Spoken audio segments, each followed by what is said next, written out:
everyone, welcome back to the channel. Today I'm going to show you how to play 1v1 with your friends in Brawl Stars. And as we all know, Brawl Stars doesn't have a mode which is called 1v1, alright? So basically there's a workaround for this game for you to be able to play 1v1 with your friends. And it is called the friendly battle, alright? To do so, just go ahead and tap on these three lines right here at the top right. Tap on that.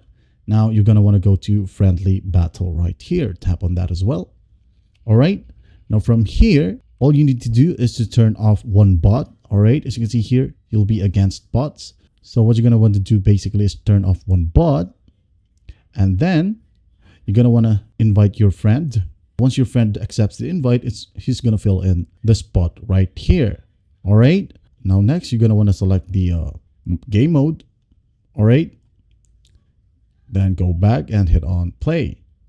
Alright, and after that, once the game loads, you'll be against your friend. And that's basically it. I hope this video helps them. Please don't forget to share this video to your friends. And if you find this video helpful, please leave a like and subscribe. Thank you for watching. Goodbye.